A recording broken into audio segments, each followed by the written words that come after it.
Vedant's Wellness Center, where food become your medicine. Call 905 944 664.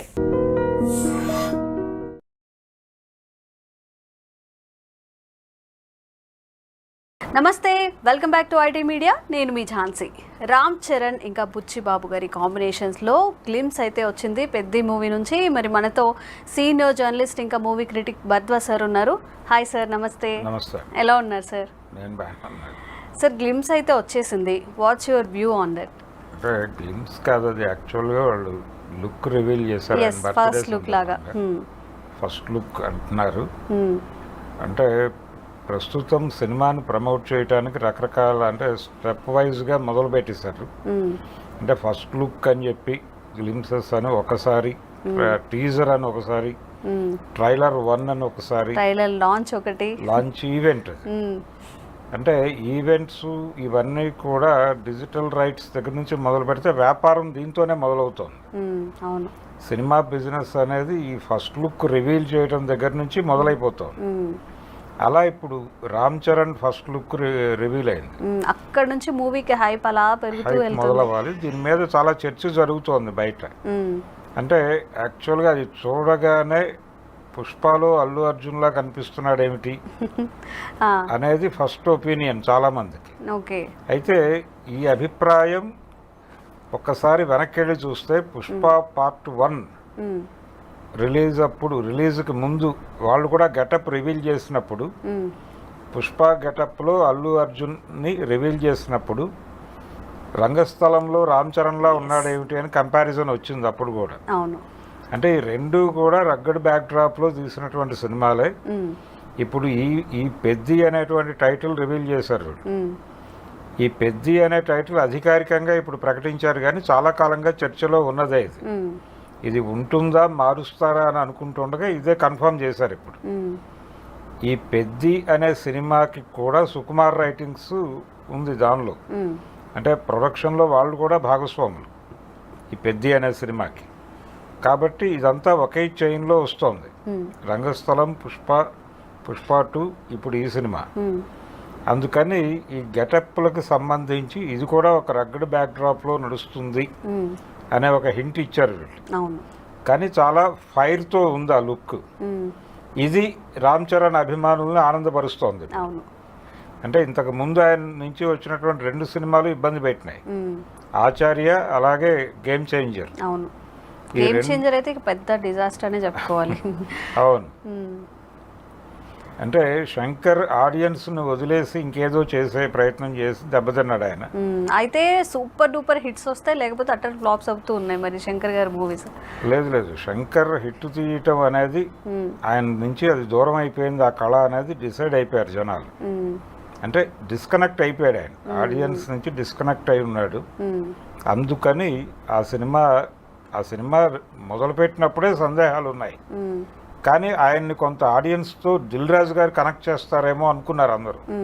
అది కూడా జరగలేదు. అంటే ఆ సినిమా ఒకవేళ ఆడి ఉంటే ఆ క్రెడిట్ ఖచ్చితంగా దిల్ రాజుకు చెంది ఉండేది. కానీ ఆయన కూడా చేతులు ఎత్తేయడంతో ఆ సినిమా జనాలు కూడా వదిలిపెట్టేశారు. ఈ 2 ఇబ్బందికర సినిమాల నుంచి ఇప్పుడు ఈ పెద్ద సినిమాతో హిట్ ట్రాక్ ఎక్కే పరిస్థితి ఉంది రామ్ చరణ్ కని నమ్ముతున్నారు. ఈ ఫస్ట్ లుక్ ఆ కాన్ఫిడెన్స్ని ఇచ్చింది అభిమానులకి. అందుకని హ్యాపీ. దాని మీద అది ఎవరితో పోల్చారు ఎవరితో పోల్చలేదు అనే గొడవ పక్కన పెట్టేస్తే లుక్ అయితే బాగుంది. రెండవది, ఈ సినిమాకి సంబంధించి స్పోర్ట్స్ బ్యాక్ డ్రాప్లో సినిమా నడుస్తుంది అని చెప్పారు. అలాగే క్రికెట్ సంబంధించి ఏదో షూట్ జరిగినట్టుగా రివీల్ చేశారు ఇంతకుముందు. అలాగే ఈ కుస్తీ పోటీలకు సంబంధించి కూడా ఏవో కొన్ని సన్నివేశాలు చిత్రీకరించినట్టుగా చెప్పారు, ఈ రెజ్లింగ్కి సంబంధించి. అయితే ఇవన్నీ ఎందుకు జరుగుతున్నాయి షూట్ అంటే, నా అనుమానం ఏంటంటే ఈ కథ ఇప్పటి వరకు మనం చూసినటువంటి స్పోర్ట్స్ బ్యాక్ డ్రాప్ సినిమాలన్నీ కూడా మైదానం వరకే పరిమితం అయి ఉన్నాయి. ఇది మైదానంతో సంబంధం లేని, అంటే స్పోర్ట్స్ వెనకాల జరుగుతున్నటువంటి ఇతర యాక్టివిటీస్ ఉన్నాయి. అది బెట్టింగ్ కావచ్చు, బెట్టింగ్ దగ్గర నుంచి మొదలు పెడితే అక్కడ ఒక మాఫియా ఇన్వాల్వ్మెంట్ కూడా ఉంది అని మనకు చాలా కేసులు చూసాం. ఇది అంతర్జాతీయ స్థాయిలో నడుస్తోంది క్రైమ్. అందుకని ఒక అండర్ వరల్డ్ ఆపరేషన్స్ కూడా స్పోర్ట్స్ బ్యాక్ డ్రాప్లో నడుస్తున్నాయి. అందుకని ఆ ఏరియాలో ఎక్కడో సినిమా నడుపుతున్నారు. ఇది గ్రౌండ్ వరకు పరిమితమైంది కాదు. అంటే క్రీడా ప్రదేశము లేకపోతే క్రీడా మైదానానికి సంబంధించిన గొడవ కాదు ఇది. అది దాటి వెళ్ళిపోయి ఒక మాఫియా ఏరియాలో జరిగేటువంటి ఒక క్రైమ్ వరల్డ్లో జరిగేటువంటి కథ ఇది. అందుకని దీనిలో క్రీడా నేపథ్యం కనిపిస్తుంది, కానీ ఇంకేదో ఉంది ఇందులో. ఆ ఇంకేదో ఉంది అనే ఒక క్యూరియాసిటీ మీద ఇప్పుడు ఈ పెద్ద అనే సినిమాని లాంచ్ చేస్తున్నారు వీళ్ళు. అందుకని డెఫినెట్గా రామ్ చరణ్కి వర్కౌట్ అయ్యే సబ్జెక్ట్ ఇది. ఆడియన్స్ కూడా కొత్తగా ఫీల్ అవుతారు. దానిలో ఈ బెట్టింగ్ యాప్స్ గొడవ అవన్నీ చూస్తున్నాం. కలిసి వచ్చే అవకాశం ఉంటుంది డెఫినెట్గా. ఇవన్నీ వస్తాయి. ఇవన్నీ వీటన్నిటి నేపథ్యంలోనూ కథ నడుస్తుంది. ఇది కేవలం క్రికెట్టో మరొకటో కాదు. అంటే గేమ్ని రెగ్యులేట్ చేసేదాకా వెళ్ళిపోయారు. ఎవరు ఎన్ని బాల్స్ ఆడాలి అంటే చాలామంది క్రీడాకారుల మీద కూడా ఆరోపణలు వచ్చినాయి. అంటే వీళ్ళు ఈ బెట్టింగ్ బ్యాచ్తో కనెక్ట్ అయిపోయి వాళ్ళు చెప్పిన పద్ధతిలో ఆడేస్తున్నారు అని కూడా కొంతమంది మీద కేసులు పెట్టిన సందర్భాలు చూసాం మనం. ఈ గొడవంతా ఈ సినిమాలో ఉండబోతోంది. ఇతను ఏ రోల్ చేస్తున్నాడు అనేది ఇప్పుడు కీలకం. కొంచెం కాంట్రవర్సీ వైపు కూడా వెళ్ళే అవకాశం ఉంది అంటారా? వెళ్ళొచ్చు. అంటే ఇప్పుడు కాంటెంపరీ సొసైటీ ఫేస్ చేస్తున్నటువంటి ఇష్యూస్ మీద అనేక ఇష్యూస్ మీద చర్చ ఉంటుంది ఈ సినిమాలో. అందుకని కొంచెం ఇంట్రెస్టింగ్గా ఉంది ఇది. ఇంతకు ముందు ఆయన చేస్తున్న సినిమాల కంటే ఇది ఇంట్రెస్టింగ్గా ఉంది. రెండోది ఈ సబ్జెక్ట్ మీద చాలా కాలంగా రీసెర్చ్ చేస్తున్నాడు అతను బుచ్చిబాబు.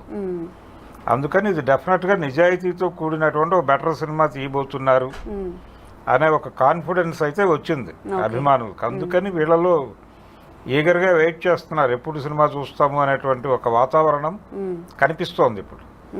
ఎప్పుడైతే ఇంతగా ఓన్ చేసుకుంటున్నారో ఈ లుక్ మీద జరుగుతున్నటువంటి చర్చలు ఇవన్నీ కూడా ఉపయోగపడతాయి సినిమాకి.